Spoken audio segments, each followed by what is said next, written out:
시편 105편 24절부터 45절까지 말씀을 제가 한 절, 여러분들이 한 절 같이 교독하도록 하겠습니다. 24절을 제가 먼저 읽습니다.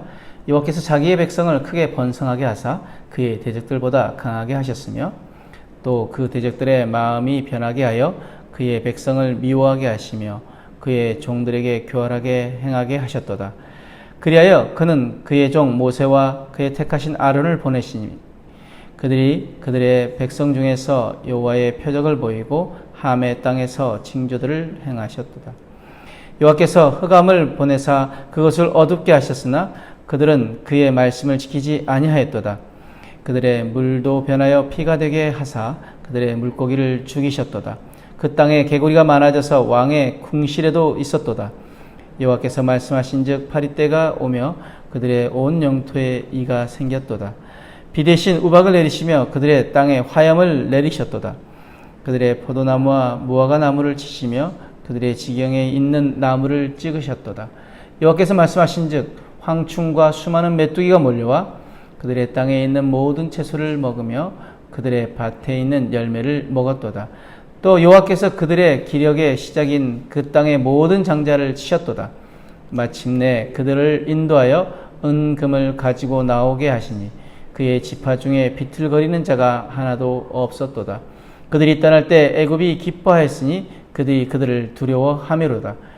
여호와께서 낮에는 구름을 펴사 덮개를 삼으시고 밤에는 불로 밝히셨으며 그들이 구한즉 메추라기를 가져오시고 또 하늘의 양식으로 그들을 만족하게 하셨도다.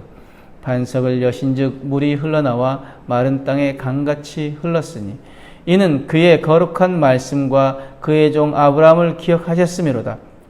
그의 백성이 즐겁게 나오게 하시며 그의 택한 자는 노래하며 나오게 하시고 여러 나라의 땅을 그들에게 주시며 민족들이 수고한 것을 소유로 가지게 하셨으니 이는 그들이 그의 율례를 지키고 그의 율법을 따르게 하려 하심이로다. 할렐루야. 아멘. 오늘 본문의 내용은 하나님께서 이스라엘을 애굽에서 건지실 뿐만 아니라 광야에서도 안전하게 지키셨다고 시인은 고백하고 있습니다. 그래서 오늘 말씀을 통해서 우리는 무엇을 깨달아야 하고 하나님은 또 우리에게 무엇을 말씀하시고자 하실까요? 24절에서 25절 말씀 보면은 모든 인생과 나라의 흥망성쇠는 하나님이 결정하시는 것입니다. 이스라엘이 애굽 땅에서 그들이 번성하고 또 강하게 되어졌습니다. 이 모든 것이 바로 하나님의 계획이었습니다. 그 이스라엘의 강성해짐을 본 그 애굽이 인간적인 방법으로 그것들을 억제하려 했지만 그 하나님의 계획은 그 누구도 막을 수가 없었습니다. 하나님은 가난하게도 하시고 부하게도 하시고 낮추기도 하시고 높이신다는 한나의 고백처럼 하나님의 주권 안에 그 모든 것이 있기에 이스라엘 번성은 하나님의 계획 속에서 여전히 일어나고 있었다는 것입니다.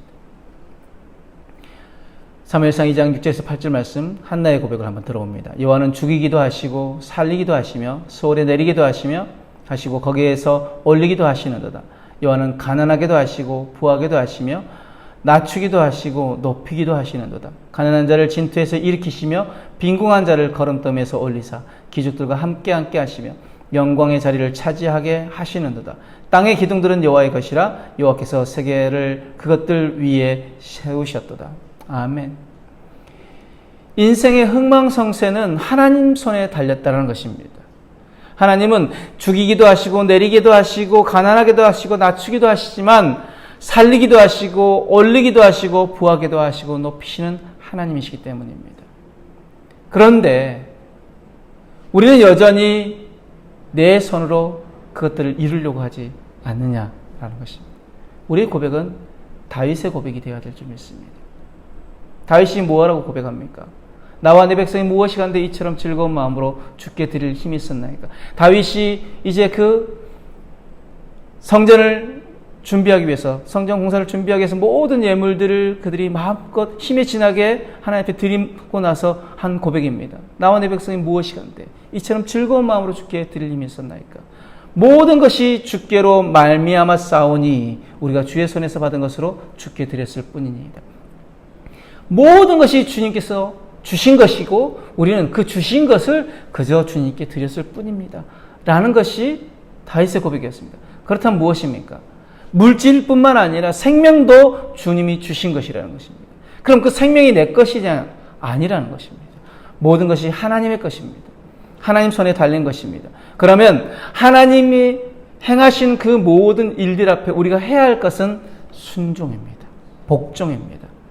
말씀하신 대로 나아가라면 나아가고 멈춰서라면 멈춰서야 하는 것이 우리의 자세라는 것이죠. 마땅히 우리가 행해야 할 자세라는 것입니다. 26절에 44절 말씀에 하나님이 살아계신다는 것은 역사를 통해서 증명됩니다. 지금 시인이 이스라엘 출애굽할 그 당시에 하나님께 받은 그 은혜들을 일일이 다 열거하고 있죠. 열재앙과 구름기둥, 불기둥, 만나, 메추라기, 반석에서 물이 나게 하신 모든 것들. 하나님께서 모세와 아론을 보내셨고 또 표적과 징조를 행하셨고 하나님께서 말씀하신 즉 놀랍고 기이한 일들이 일어났고 그 애굽의 장자를 치심으로 항복하게 하신 것도 하나님이 하셨다는 것입니다. 역사의 그 기록은 왜 필요합니까? 그것을 통해서 그때 되어졌던 일들을 통해서 우리가 그것을 다시 지금 현재에서 깨닫게 하고 그러면 우리가 어떻게 살아야 할지를 알게 해주는 것이 역사라는 것입니다.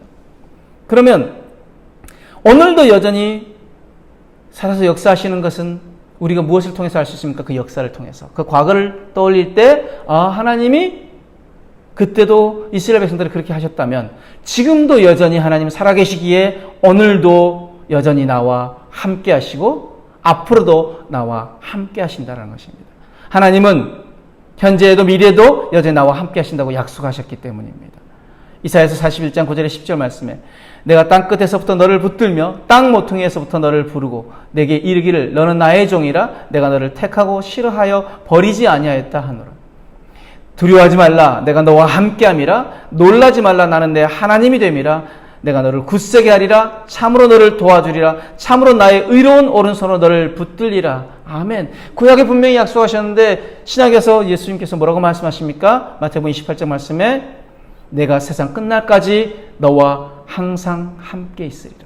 분명히 마태복음 28장 20절 말씀에 우리에게 약속하셨다는 것입니다. 하나님은 과거에도 현재에도 미래에도 여전히 나와 함께 하십니다. 45절 말씀에 그렇다면 우리가 그 은혜 받은 목적이 무엇이냐? 왜 우리에게 그 은혜를 주셨느냐? 우리가 어떻게 살기를 원하시느냐를 알 수 있는데 하나님이 이스라엘을 신실하게 인도하셨음을 노래한 시인은 그 은혜의 목적을 뭐라고 말합니까? 율례를 지키고 그의 율법을 따르게 하려 하심이라. 애굽에서 나온 이스라엘이 기업으로 받은 땅은 죄악과 우상 숭배가 만연한 땅이었습니다. 하나님께서는 자기 백성이 그 땅에서 하나님의 율례와 그 법도를 지킴으로 제사장 나라가 되어져서 하나님의 거룩하고 선한 영향력을 행사하기를 원하셨다는 거죠. 오늘 우리 그리스도인들도 이 땅 가운데 우리가 왕같은 제사장으로 세움받은 하나님의 자녀입니다. 구원받은 동시에 우리가 받은 사명이 무엇입니까? 그 왕같은 제사장으로 이 땅 가운데 참 그리스도인의 모습으로 빛으로 세상에 하나님을 드러내며 살아가게 하시는 것이 우리의 사명입니다. 죄악이 난무하는 세상이지만 그럼에도 우리가 그것에 물들지 아니하고 말씀대로 순종할 때 그리스도인의 영향력은 발휘되어집니다. 베드로전서 2장 9절에서 12절 말씀. 우리가 그 제사장 나라로서 영향력을 발휘하기 위해서 우리가 어떻게 살아야 할지 분명히 말씀하십니다. 그러나 너희는 택하신 족속이요 왕같은 제사장들이요 거룩한 나라요 그의 소유가 된 백성이니 이는 너희를 어두운 데서 불러내어 그의 기이한 빛에 들어가게 하신 이의 아름다운 덕을 선포하게 하려 하심이라. 너희가 전에는 백성이 아니더니 이제는 하나님의 백성이요 전에는 긍휼을 얻지 못하더니 이제는 긍휼을 얻은 자니라. 사랑하는 자들아 거류민과 나그네 같은 너희를 권하노니 영혼을 거슬러 싸우는 육체의 정욕을 제어하라. 너희가 이방인 중에서 행실을 선하게 가져 너희를 악행한다고 비방하는 자들 하여금 너희 선한 일을 보고 오시는 날에 하나님께서 영광을 돌리게 하려 함이라. 아멘.